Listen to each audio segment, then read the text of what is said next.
ladies and gentlemen, episode number 182 of Let's Go Racing. Tyler Jones, Dominic Aragon here with you as we look back at the weekend that was at North Wilkesboro with a first-time All-Star race win for Christopher Bell. We'll talk about that and look ahead to this weekend's action in one of the crown jewel events, the NASCAR Cup Series schedule, the Coke 600 from Charlotte Motor Speedway. The biggest weekend of the year at motorsports with the Monaco Grand Prix in F1 and the Indianapolis 500 in the IndyCar Series. We'll talk about all of it coming up here in just a little while from right now. And we have a great guest with us this week. Matt Kemp is here, ARCA Series driver who had a great run this past weekend. We'll talk about that with him coming up later. We'll get to our news and notes, top headlines in the sport, and then our mailbag at the end of today's show. Dominic joins me right now. Dom, let's start with the win for Christopher Bell. This was, I think, one of the best races we've seen for the next-gen car on a short track. And Christopher Bell getting the job done. Pretty exciting event. I know it was a bit of a circus with the what do they call them? The show cautions? No, the promoter's caution, yeah. Promoter's cautions, yes. With Michael Waltrip dropping the flag and everything. You know, there was some weird kinks to it, but nonetheless, it was still an entertaining night on Sunday. Kind of a little side quest here real quick, but isn't that like the most Michael Waltrip move you've ever seen? He drops a taco on Denny Hamlin's decklet at Texas a few years ago. He wasn't it his phone at Nashville last year? And then now he drops the caution flag at North Wilkesboro. He counts it down, and of course he drops it. I don't know if Michael Waltrip just has butterfingers or what, but certainly. I think it's intentional. Say what? I think it's intentional. Maybe adds to the show. It's show business at the end of the day, right? These are made for TV events, but certainly added a lot of drama and spice to the race. And Christopher Bell and the fresher tires. What stood out to me, Tyler, you hear about Christopher Bell trying to race clean. We saw that at COTA. You were there for that. Kyle Busch and how patient he was on the moves he made. It reminds me of what you would see of like a gentleman's driver from maybe the generation prior. I think of Mark Martin, Ryan Newman, Jeff Bodine. They're going to race you hard. They're going to race you tough, but they're going to race you clean. And we saw that with Christopher Bell. Even Joey Logano retracted his statements the next day after, I'm sure, reviewing the video. Christopher Bell raced him as clean as he could on the freshest tires that he had, and that showed. And to make a clean move like he did, I think just shows the sportsmanship behind Bell. And I even told you too, Tyler, we've seen those selfless moves on super speedways this year where he probably would have taken out a lot of the drivers, but took himself out, if you will, with some of the crashes and kind of, he will sacrificed his own car so his teammates wouldn't wreck or take out the whole field. So we see this time and time again. That's what really sticks out to me is that Christopher Bell, the sportsmanship behind that 20 team, he's proven to be a championship contender racing like a champion. Yeah, and you look at Christopher Bell, this is probably the biggest win he's had now, winning the All-Star race. He's been in the championship 4. He's been able to run up front. And now there's only about 2 more missing things left, right? Daytona 500 and a NASCAR Cup Series championship. And you would have to think that Christopher Bell is well on his way. A heck of a start to his career right now. And he's only getting started. He's 30 years old. Looks like he's 18. The dude hasn't aged. So we know he's going to be around a very, very long time. Joe Gibbs, man, we've talked about on the show too about Eric Jones maybe not ripening up really quick or maybe maturing as fast as coach would have wanted. Who's not to say Jones would be in this spot, but man, Christopher Bell has been a salt pick for that 20 car. Gibbs has a driver for the next 10 to 15 years. He does. He's doing a really good job. Christopher Bell is with that ride. And one more question before we bring in Matt here, Dom. With North Wilkesboro doing such a good job, sellout crowd, great atmosphere and all, a lot of questions about should they get a Cup Series regular season event. Granted, they have limited seating capacity, and SMI has only a certain number of races. We know that the All-Star race was not a long-term thing for North Wilkesboro anyway. Do you think you've seen enough out of North Wilkesboro to get them a permanent Cup date potentially?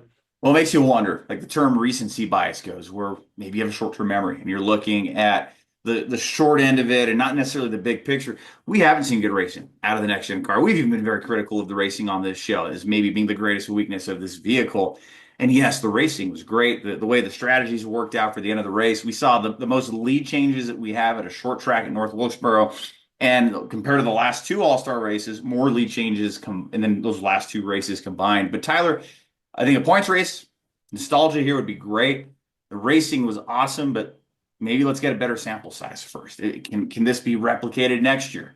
Can we get what we saw at North Wilkesboro, like what we can get at Bristol and Martinsville? Big picture, we need to fix the short track package, but I think Saturday night or Sunday night rather was a step in the right direction. Yeah, I think so. I think you're absolutely right about that.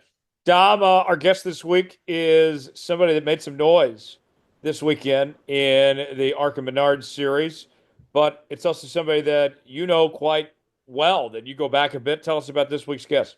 We go back way, way back, years and years. In fact, I feel like I've known him a majority of my life, and he's been on this show before, so we're happy to have Matt Kemp back. Matt Kemp back rather. He races for Andy Hillenberg's team in the ARCA series, and he's made select starts this year. I feel like we're seeing him on the racetrack more and more as the season is going on in 2025. But he's coming off a career high, career best fourth place finish this past weekend at Flat Rock Speedway in his home state of Michigan. I believe he won a track championship at Flat Rock. So who better than to show the ropes of how it's done at that racetrack? But Matt, we thank you for coming on the show this week here on Let's Go Racing.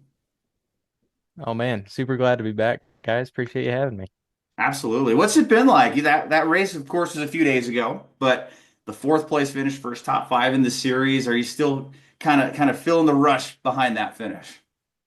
Yeah, I definitely am. I thought about last year's race a lot, and this year there was so many crazy things that happened, and obviously having a great result and having great pace in the car, and it was just a lot of fun, and I haven't stopped thinking about it since, to be honest with you. My wife's probably tired of me talking about it, but that's another story.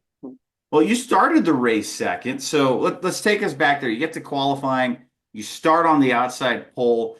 Maybe what did you miss, or what did you need a little bit more to maybe win that pole?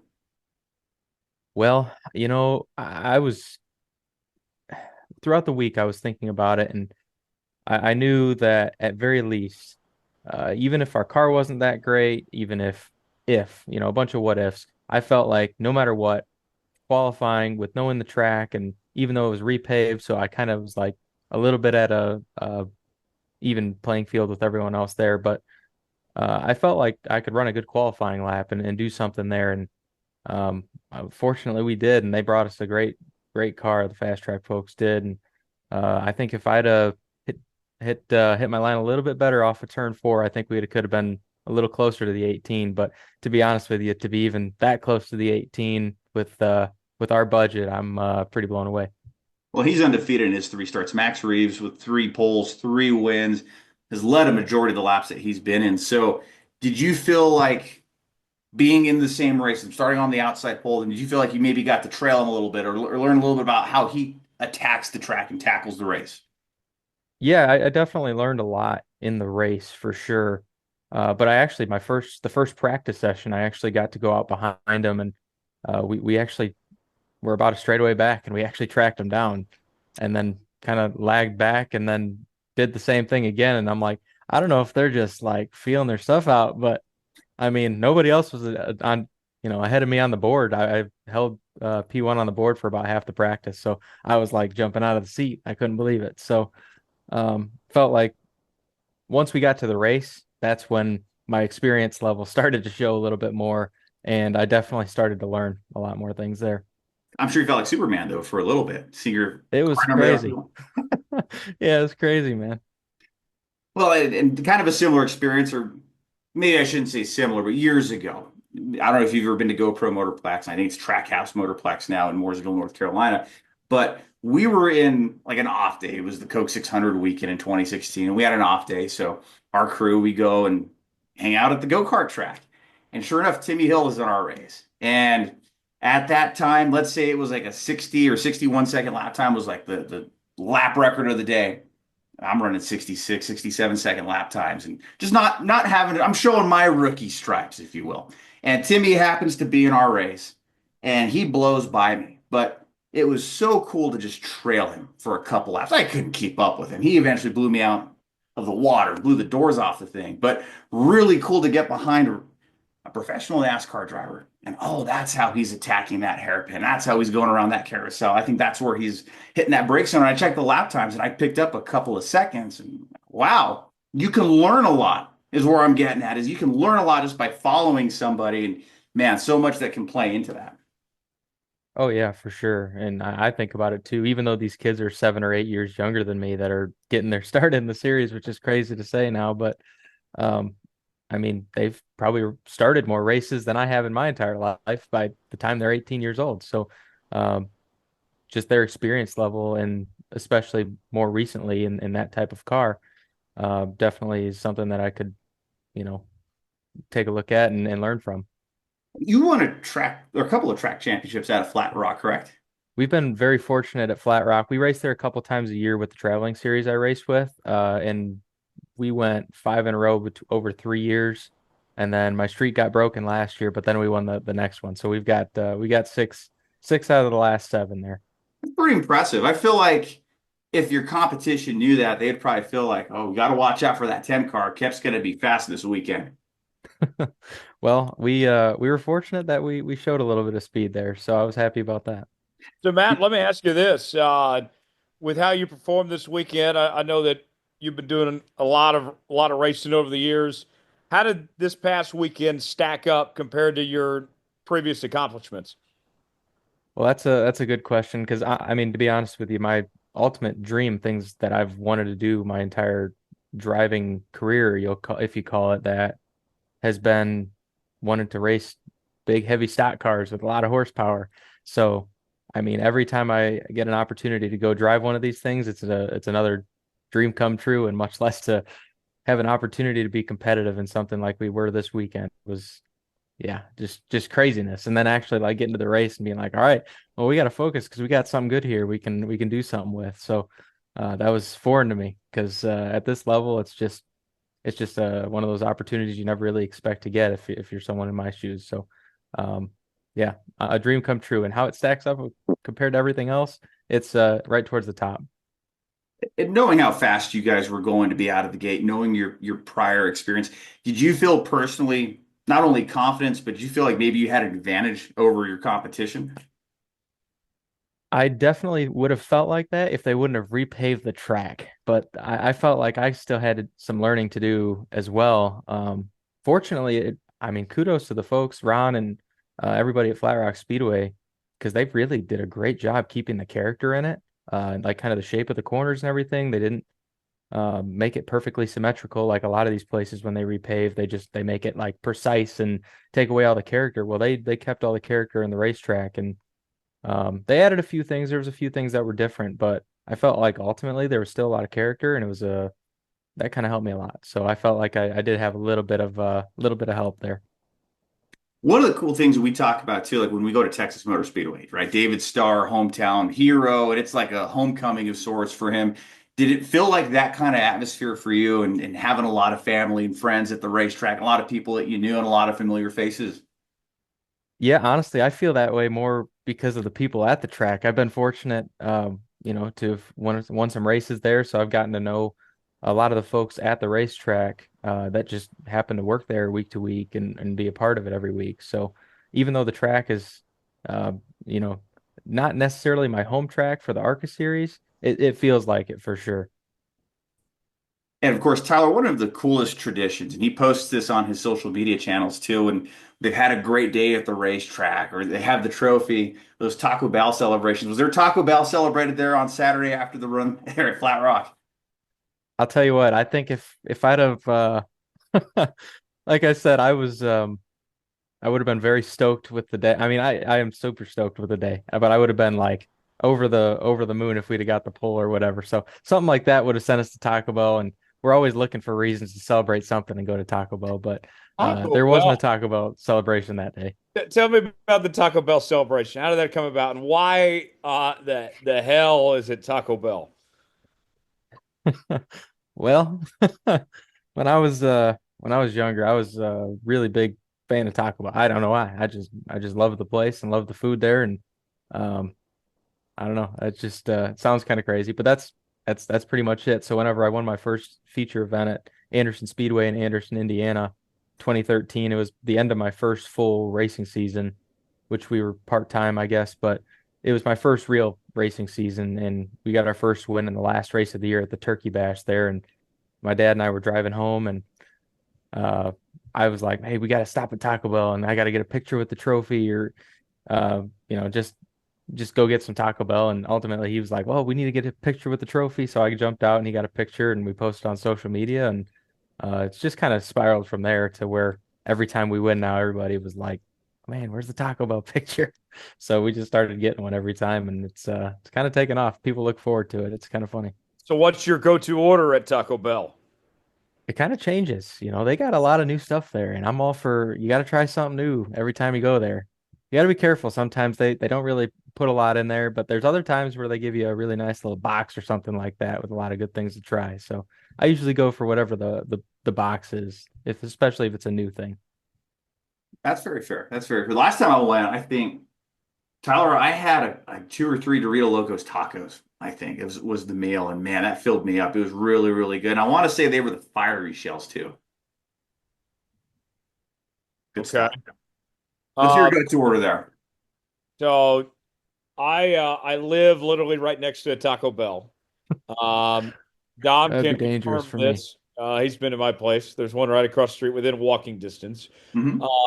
But I feel like I'm not just throwing Taco Bell under the bus here, but pretty much all fast food has gone such downhill that like the Taco Bell I knew and loved growing up, Matt, I'm sure you probably remember back in the day when you used to be able to gamble at the Taco Bell, when you could put those coins in the spinner and try to see if you can win some free tacos. Those were the days. Those days are gone. We can't be gambling at the Taco Bell anymore. It's more like Taco Hell now. And so I have lost the love I once had for Taco Bell. I felt I've got a broken heart over this, Matt. I'll tell you what, it's out of hand. All right, we gotta do something. We gotta reel this back in. We gotta make I don't know. We gotta do something to make this Got to what make it needs Taco to be Bell again. great. Yeah, I mean, something's gotta happen. I don't know. I don't know what's gotta happen, but something's gotta happen. We gotta bring it back. Well, number Hey, one, I didn't know you could gamble at Taco Bell as a kid. Number two, Matt, I didn't have Tyler on a Taco Bell rant on my bingo card this year. wait, you're telling me you never gambled at Taco Bell down?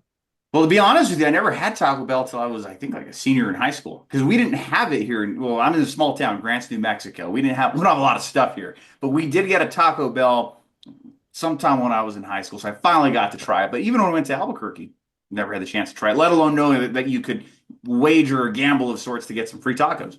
We got what, Del Taco out there? Something like that? Yeah, Del Taco is pretty popular. We don't have any here in Grants, but in Albuquerque, you got a few locations as well as some other fast food. But we're like, Matt, you got the good stuff, okay? You've got access to Tim Hortons. You have Wawa not too far away. I don't know if you have a Buc-ee's your way, but we don't have any of that stuff here in New Mexico. We're sometimes just remembered as that piece of land between Arizona and Texas. I see. I see. I'm sorry to hear that. I mean, my go-to place. I love me some Taco Bueno, and I think about there's a great episode of King of the Hill back in the day where Bobby sneaks into the high school and he comes home and he tells Hank, he says, "Dad, they got Taco Bueno in the high school." I mean, those are the days. I love me some Taco Bueno, but Bell, we need to make a comeback. I want to see Taco Bell reemerge and make it happen. Matt, back to racing here for a moment. Yeah, sorry. I didn't mean to derail us here for Oh, you this. did not. You did not. That was great. It was a great discussion. Uh, with your plans going forward from here, you got the big finish last week. What's next, and what's kind of the long-term outlook? What are the goals going forward from here?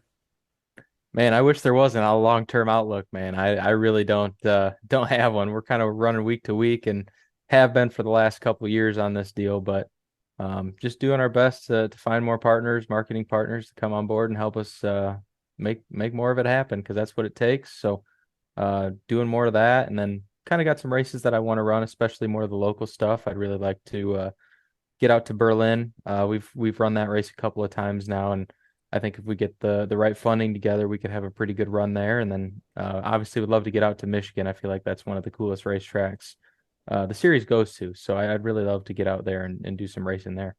One thing we haven't talked about yet, and I think would love to hear your perspective on it, because if anybody's been following you along this year, they know how well documented your Talladega experience was. But share a little bit more behind that. We all dream, all right, if we're going to be a race car driver, you want to take and tackle the high banks of Talladega. What was it like to run there at the 2.66 Alabama Speedway?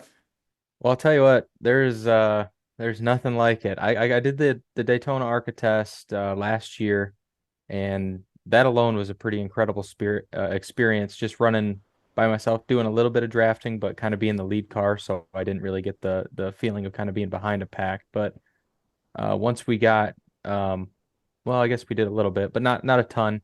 But once we got to Dega, we were really in it, and we were in the big pack, and my first real time doing that was in qualifying and kind of taking off pit road, digging hard right out of the pit road through the apron and up onto the racetrack down the backstretch, and getting into fourth gear and holding it wide open and driving off into the corner behind a pack of cars is one of the craziest things you'll ever do. So, and then once we got into the race, when we kind of got some side by side going, and yeah, there's nothing like it, man. It's crazy.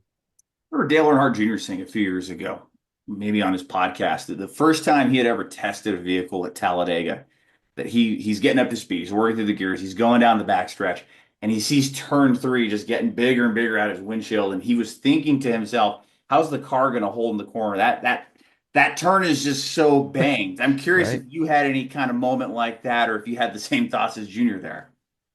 To be honest with you, I was told that I was probably going to want to lift, and I don't know that.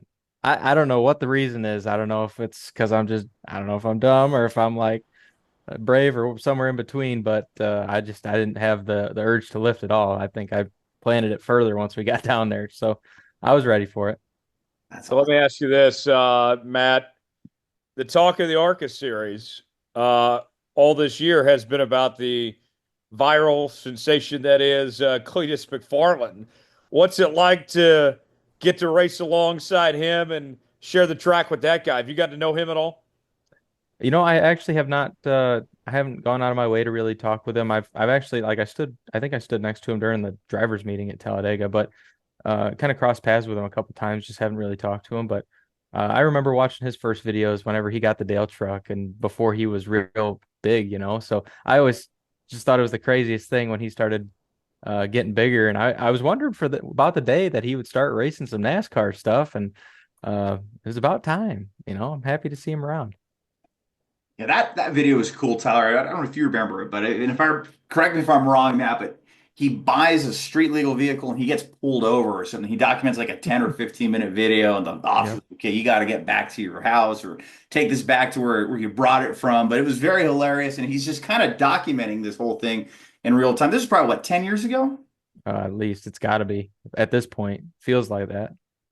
And here he is 10 years later running in the ARCA series. He's running at Charlotte this week, and he kind of alluded to the fact that it sounds like he's going to be back at Talladega in October. I don't believe the ARCA series is back then, so that tells me it might be a truck. Right. It's kind of my thoughts too. If that's the case. Yeah.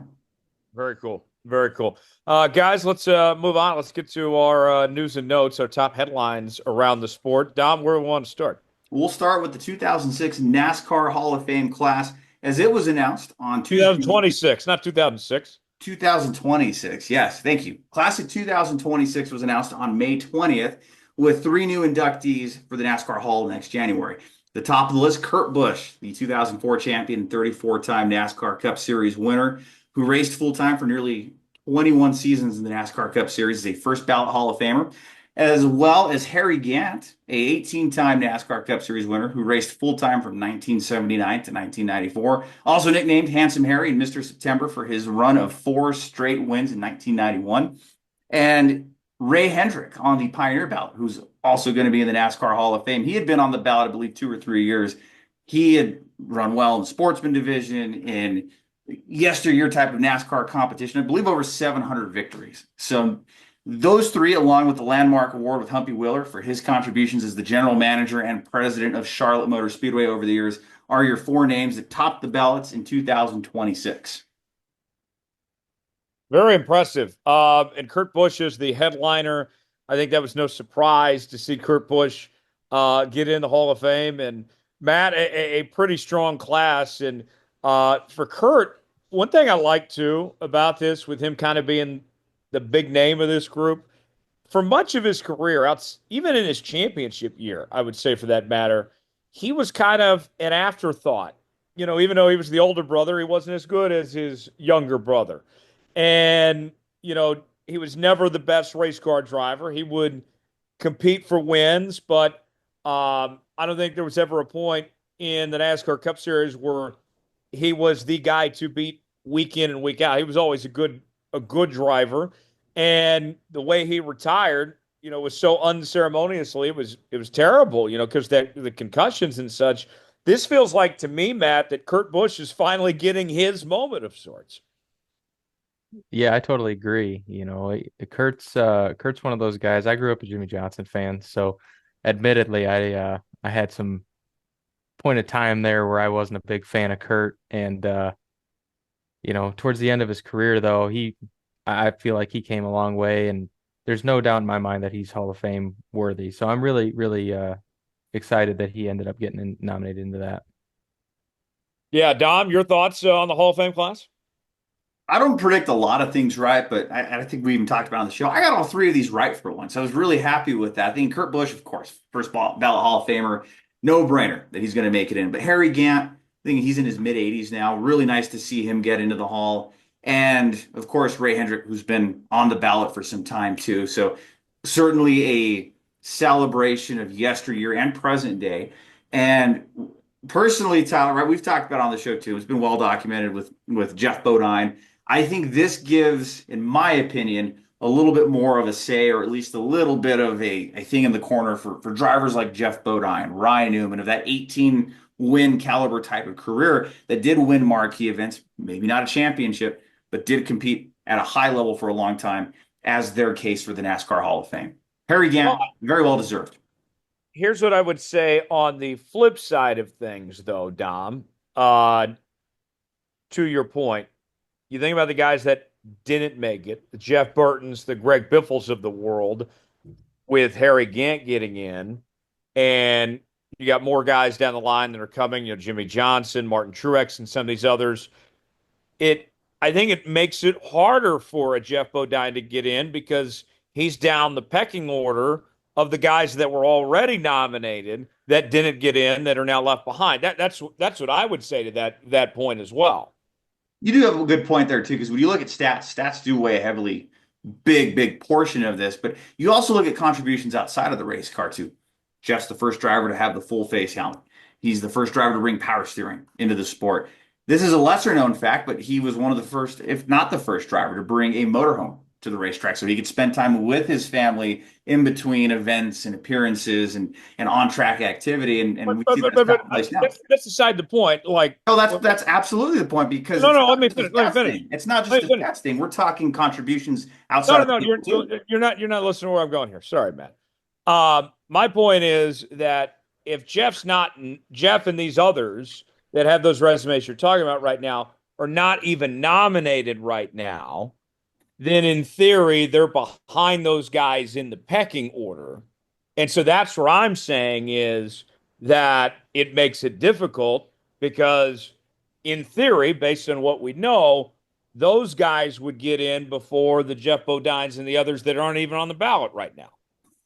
Quite possibly. I think you can make that argument there too, because it took Harry Gant 7 or 8 tries to make the NASCAR Hall of Fame. So no, I see where you're coming from, but I think again there's another layer to that too, where you have the politicking that goes on with it too, and I think there's campaigning that goes behind it as well. So there's so many layers to it, but like I said, I think on the surface at least it gives hope for somebody like a Jeff Bodine or Ryan Newman. Neil Bonnet was a finalist, and he also has 18 career wins. Maybe make the line down for Casey Kane, but you're going to have Kevin Harvick eligible next year. You're going to have Martin Truex eligible in 2 years. You know those guys are going to be first ballot Hall of Famers based on what we've seen the last few years and how the Hall votes. So it's going to be very tight over the next few years, at least on the modern hour. Yeah, and that's my point is that yes, Jeff should be in, and we're on the same page there. But I think it's going to be tough. I think because of that, because of the pecking order getting pushed down and him not being nominated yet. But we'll see how it plays out. Don, what else we got here? Looking ahead to this weekend, we have a new broadcast partner officially debuting for NASCAR Points Award Racing in Prime TV with the Coca-Cola 600. So Prime starts its first of 5 races this weekend. So you have to change your listing, change your provider or whatever however you find your Amazon Prime for the race weekend, because that's where the Coke 600 is going to be this Sunday. Their booth is going to consist of Adam Alexander, Steve Letarte, Dale Earnhardt Jr. Prime Video, I'm excited, Matt. Like, the way the world is going, you've seen it with streaming. Everybody's got Amazon Prime Video. I think more people have Prime Video than they do cable. Yes, you do wonder about some of your older fans trying to find the race, but I think all in all, it will be a good thing. I'm intrigued with it. They're committed to side by side commercials the entire race, except during cautions, and a proven broadcast team. I see nothing but positives here. What do you think about Amazon getting involved here, Matt? Well, I think, change is a good thing a lot of times, especially when you're involving new broadcast partners, and um, gives people more options. And ultimately, I think, I think it'll be a good thing for the sport. And I've got to kind of experience them a little bit this season, kind of having some practice on there and in qualifying, and everything's gone well so far. So I'm interested to see where it goes, because this whole streaming thing, it's just a whole new way of doing things. So I'm interested to see kind of the direction it goes. What I would say too, guys, what bodes well for NASCAR and all this is that everything should be set up in theory to go pretty smooth. Um, you think about, like, everybody brings up Netflix last year of how bad that Jake Paul Mike Tyson fight was to stream, just how laggy it was and all the cutouts and all that. Well, Amazon gets 18 million people every week watching Thursday Night Football. They might get 3.5 million watching the Coke 600 this weekend. So they have more than enough capabilities to do this. They've been Aaron Fox's productions of practice and qualifying all year long. I think that everything should go pretty well, Dom, without much of a hiccup here. I think so, especially when you talk those numbers. NASCAR is not going to pull the numbers that the NFL does, but Amazon Prime is well equipped to do that. And if I read correctly, they have 70 cameras ready to capture all the action on the racetrack. They're going to be at the track every week. Again, if I read that correctly. So it seems like NASCAR, I don't want to call it a drop in the bucket compared to the NFL, but if you're prepping the way they do for an NFL game, a NASCAR event's going to go run even smoother. Yeah, yeah. I think you're right about that. What else we got here, Dom? Looking ahead to the NASCAR weekend, the motorsports weekend, we should call it, because it's the greatest weekend in motorsports. You have Formula One at Monaco, you have IndyCar at the Indianapolis 500, their marquee event, and of course the Crown Jewel Coke 600 this upcoming weekend. But one thing that'll be very interesting to follow, so maybe not necessarily news, couldn't get this confirmed through some of my sources, but more speculation and something to follow over the next few days. When Team Penske was honored at the White House for all of their contributions and their championships in NASCAR, IMSA, and IndyCar, Roger Penske had given an open invitation to President Donald Trump to attend the Indianapolis 500, and it seemed like there was an entertaining type of factor with it. So if President Trump were to attend the Indianapolis 500, he's attended the Super Bowl this year, he's attended the Daytona 500. According to my research, Tyler, this would mark the first time that a sitting president would attend the Indianapolis 500. And you have expected 350,000 people already planning to be there. That's 1 in 1,100 Americans that will be at the Indianapolis 500 this weekend. So you add on that layer, and if there's Secret Service that needs to sweep it, like we've seen with Daytona, you've been there before when the president was there in the 500. So you know how much of not already a nightmare it can be if you're getting late to the track, but even more so layers of having the sitting president attend the race. It'll be very interesting to see if this does play out on Sunday and that open invitation is accepted. Well, and then what type of effect could that potentially have on Kyle Larson? Now, granted, usually when the president goes to a sporting event, he leaves early. And that's usually out of a courtesy to the fans that are there. That way it's not chaotic for them getting out. It's not like the president is just bored and like, I want to leave or something. It's usually that. So I don't think that should affect Kyle Larson, but maybe something to potentially monitor there. But I think the story of the weekend's not the president. I think it's Kyle Larson getting to this double. Matt, Um, you look back at last year, and he didn't get to do the double. Rain in both Indy and Charlotte delayed the start of the Indy 500. The Coke 600 got cut short. He didn't get in the race car. I felt so bad for the guy. Now he's going to get to do it again. He doesn't have a great qualifying position in Indy. He's got his work cut out for him there. But we know that he's so good at Charlotte as well. What do you think about Kyle Larson's attempt here at the double here, Matt? I'm thinking don't look at the radar right now. It's I'm not gonna say anything, but man, I don't know. I want to see it happen. I want to see it be, and it's you know full deal. I want to see it be the best he can possibly have it be. But yeah, I hope this weather holds out for him because I think that's his biggest hurdle right now. I haven't looked at the weather, Matt. Are we talking Charlotte or Indy or both with this right now? Yes. Yes. The answer is Oh, yes. no. So I'm yeah, last time I looked anyway. So I'm hoping it's gonna work out for him. And if it does, it's gonna be really fun to see. And even if he doesn't win them both, just to finally see somebody run both of them. It's unfortunate last year panned out the way he did because he had two really, really fast cars in both races. And I think that was kind of his shot to do it. And but the way this year's gone with his qualifying incident and I believe he had a practice incident as well. So Yeah, he's crashed twice. yeah, so his couple incidents this year, and you know, I I don't know, just it's going to be tough to do. It's going to be more impressive if he does it, but yeah, there's a lot of factors on the side of it's going to be tough to do this year. So No, looking I'm at those numbers, Tyler, and I did look those up. You tell me what you think here on the weather, because this is according to weather.com. At the time of this taping, when you look at the forecast for Speedway, Indiana, where the racetrack is at, 68 degrees, but 60% chance of rain throughout the day and a 42% chance of rain throughout Monday. And when you look at Concord, North Carolina, where Charlotte Motor Speedway is, it's showing a 20 to 40% chance of rain throughout the day, and the rain chances increase as we go on throughout the day. All day rain Monday and Tuesday is what it appears at this time as well. Maybe there's a reverse of the double where he runs the Coke 600 Sunday night and then flies back to Indy to run the 500 Monday. I mean, I Gets think done if at it's Kyle 11:30. Larson, Gets done at 11:30 p.m. Ends up in Indy in the morning. Something, and he could win the race, celebrate and everything, and then go back to Indy. I mean, right? maybe that's a possibility. Indy, shout out Bob Pockris, does not have lights. Charlotte does. And Charlotte's races it at night. But I look at this Matt, this race for these two races for Kyle Larson here.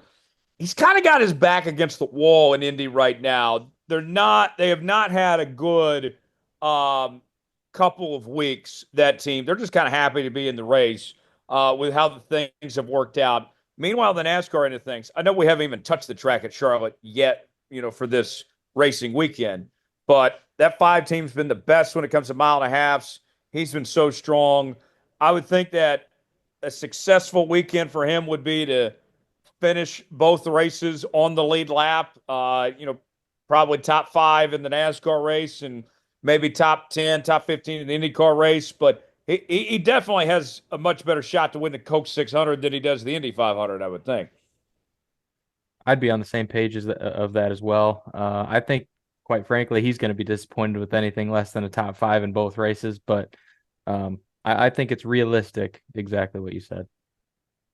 Dom, how about you? What's your expectation for Kyle Larson with the double this weekend? Well, the weather holds up. We don't get robbed of that opportunity to see that. I think we see a great opportunity for Kyle Larson to run up front in both races. The NASCAR race, of course, and his bread and butter with stock car racing, is going to be more of an opportunity to win than Indianapolis. But he's in the field. He's one of the 33 that qualified in. And I know it's been a rough couple of weeks with the two crashes, and it's not going as smooth for him and for others like it was last year. But nonetheless, he will be in the race. He has an opportunity to do that. And I think this is a great segue into looking at the Coke 600, Tyler, and looking at your odds-on favorites with Charlotte and the Coke 600. The Caesar Sportbook has Kyle Larson as your odds-on pre-race favorite before a lap has been turned on the track at plus 500. Christopher Bell, last week's winner in the All-Star race at plus 650. William Byron at plus 700. Ryan Blaney and Denny Hamlin rounding out the top five at plus 750 as far as favorites. Tyler Reddick at plus 850. And then kind of a big drop off to your next ones with Chase Elliott at plus 1,600. Joey Logano, who won at Texas earlier this year, at plus 1,800. Kyle Busch and Alex Bowman each at plus 2,000. Brad Keselowski, a past winner at Charlotte in the Coke 600, at plus 2,500, along with Ty Gibbs, Chris Buescher, and Josh Berry. And some of your long shots would include Riley Herbst, plus 50,000, Cody Ware at plus 100,000, and Josh Bilicki and JJ Aley at plus 250,000. So with that, let's give our predictions for the weekend. I'll give all three, F1, Indy, and the Coke 600 here. Give me Max Verstappen. What's the song go? Catchy as hell too. We need some songs in NASCAR like that. I'll go with Verstappen at F1. Give me Joseph Newgarden to win again at Indy, and then I'll go with I'll say it's not going to be an incomplete weekend for Kyle Larson. He doesn't win Indy, but I'll give Kyle Larson 600, and those will be our three winners. Matt, how about you? How do you see the weekend playing out?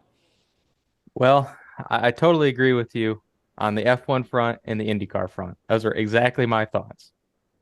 However, Coke 600, I feel like it's time for an upset. I feel like somebody who hasn't won in a while is going to break a streak, and I feel like that's going to be Kyle Busch. Ooh. And in this track, historically speaking, Dom, we've seen what Matt mentioned, a lot of upsets and first-time winners in this race. This race is notorious for that, and breaking long spells and ending maybe some misery for a lot of these drivers. That's a good pick with Kyle Busch.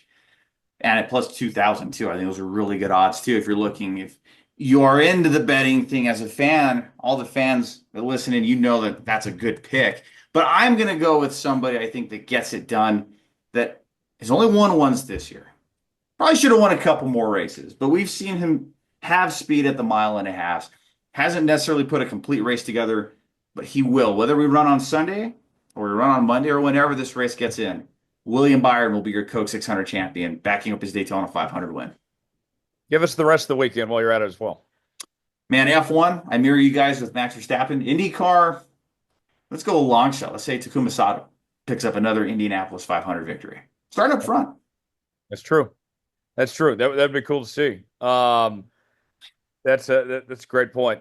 We'll move on now and get to our mailbag segment for this week. We ask you guys to submit questions to us each and every week. DavidStarPodcast@gmail.com, at Star Podcast on X and Facebook. And our first question in the inbox this week comes from Julie. Julie wants to know, guys, if you were to win the Indy 500, what type of milk would you want to drink?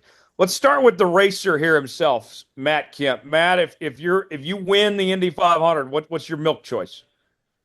Man, I don't know. I'm kind of traditional, so I kind of hate not going with the traditional, but I think I'd try to do chocolate milk if they'd let me. Do you have a specific brand or flavor or anything? You know what? It's all great. I like it all. Okay.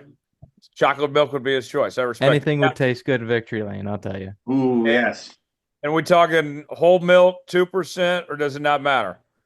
Again, I think it all tastes good in Victory Lane, I'm sure. Okay. How about you, Dom? So I've heard whole milk is good because it shows it best in the pictures, and that's why you have a lot of drivers picking that. But outside of that, I like whole milk. But man, I'll stay on that trend there, picking a flavor. Man, strawberry milk hits different. I'm sure strawberry milk and Victory Lane would be pretty cool. How about you?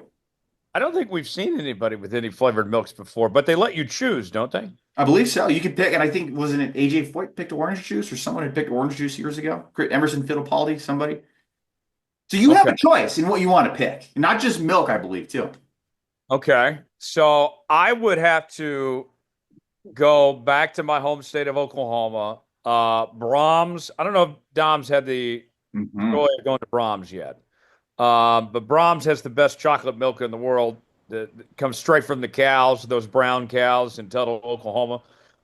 Give me some whole Brahms chocolate milk would be my choice of what I'm sipping on in Victory Lane when I win the Indy 500 someday, even though I have yet to race a race car. But hey, you never know. That would be my choice as far as that goes. But speaking of traditions, Dom, I don't know about you. I do find it hilarious. I don't know. I don't think they showed on the TV broadcast. But isn't there something funny about the fact that the Indy 500 has taken the tradition in the last, I don't know, 10, 15 years of they also kiss the bricks now, just like the Brickyard 400 winner does. I find that pretty funny. Dale Jarrett started that, I believe, was it 96 when he won first. That was a NASCAR tradition that came out of that, and IndyCar has followed suit. Yes. So somebody will be kissing the bricks as well this weekend. We'll we'll go to the next question in the inbox this week, and this question comes from Clarice. Clarice wants to know, Matt, what is the next track that you want to race on that you haven't raced at yet? As of today, probably Charlotte. Yeah, Charlotte sounds like a good one. Tell me about Charlotte. What catches your eye about Charlotte? Well, I just think it's probably the aesthetically most beautiful looking track. Uh, um, in terms of the paint on the walls and the turf on the front stretch. I just think it looks great for one. I just love this weekend of racing with being Memorial Day and everything like that. I just think it's an amazing weekend of racing. And the track is really cool, right in NASCAR's, hometown, right in Charlotte. So I just think it's a really cool place, and at least on iRacing, it's really fun. So I imagine in the real deal, it'd be a lot of fun too. Dom, if you could pick one track to race at, where are you racing? Great question. I think a super speedway would be a lot of fun, like a Talladega or a Daytona, and just having the opportunity to just, for lack of a better term, just mash the gas, right? And feel the car go at 200 miles an hour and you're moving a football field a second. That'd be pretty special. How about you, Tyler? It'd be Daytona for me, with just the history there and just how unique that is. And they say it's the great equalizer. David would be the first to tell you that. That if I'm going to have a shot to win or contend, that might be my best chance of anywhere out there. So I think Daytona would be my choice as far as that goes. But nonetheless, Matt, it's been a pleasure having you on, man. As we're kind of wrapping up here, tell people what's kind of going on with you. When are you going to be at the track next, and what's kind of the next few weeks look like? Yeah, well, I say Charlotte because that is going to be where we're at next. So we'll be at Charlotte this Oh, upcoming weekend. So Perfect. we'll be out there and giving that a good run, and then after that, I'm hoping to be out at Berlin Raceway and Michigan International Speedway for those events. I'm hoping we're trying to get there. Not 100% of the way yet, but we're trying just to kind of get into the hometown races, and then past that, I'm hoping to do some regional stuff with the dwarf cars and have some fun there, and we'll see what happens. very nice. Where can people connect and find you and keep up with everything that's going on with you, Matt?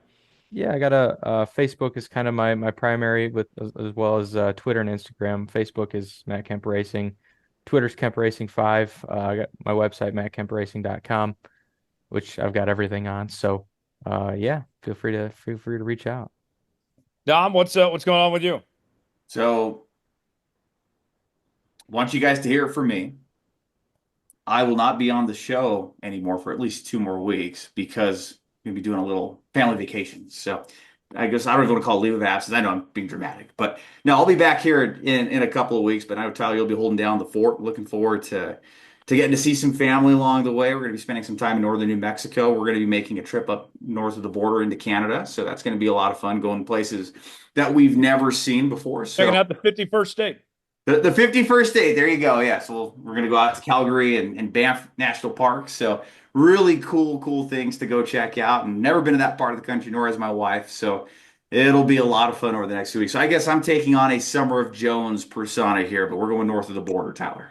The Summer of Jones starts this weekend. I will be in Chicago this weekend, seeing some friends up there, checking out a Cubs game, a White Sox game, and doing all that. And certainly keeping tabs on everything that's going on in Monaco, in Indy, and also in Charlotte as well. So that's all I'll be up to. But certainly excited about it all, and can't wait to see everything that unfolds this weekend. Matt, thanks again for joining us. Best of luck this weekend at Charlotte. We'll be rooting you on, man. Oh man, it's been a pleasure. Thanks so much, guys, for having me on, and hope we can do it again sometime. Oh, we'll definitely have you back. We'll definitely have you back. And real quick before we do the outro, Tyler, I thought David had said your Summer of Jones tour got canceled. Never. This is year 10. We're going as strong as ever. Going to Chicago this weekend, South Padre next weekend. Making a visit to Nashville here in the next couple of weeks. We're just getting started. We're just getting We rolling. need tour T-shirts, Tyler. We've been over this. We need some tour T-shirts of all the past and present and future Joes. Yeah. Somebody also suggested I should give out rings as well for people that have done this multiple years with me.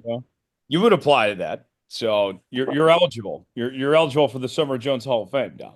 Well, thank you. I'm honored. Yes. Yes. On that note, we'll put the checkered flag out on this edition of Let's Go Racing. Subscribe to the show. New episodes out each and every week. Apple, Spotify, Google Podcasts, wherever you listen to podcasts. Leave us a 5-star review or don't leave us one at all. Hit the like button on YouTube as well. We certainly would appreciate it. And follow us on social media at Star Podcasts, X, Facebook. Also email davidstarpodcast@gmail.com. This show, part of the Studio Subbox Network. Check out the Jones Report, Coach Notice podcast on all podcast platforms. For Dominic Artagon and Matt Kemp, I'm Tyler Jones. Thanks so long. It's been another edition of Let's Go Racing. We'll see you next week.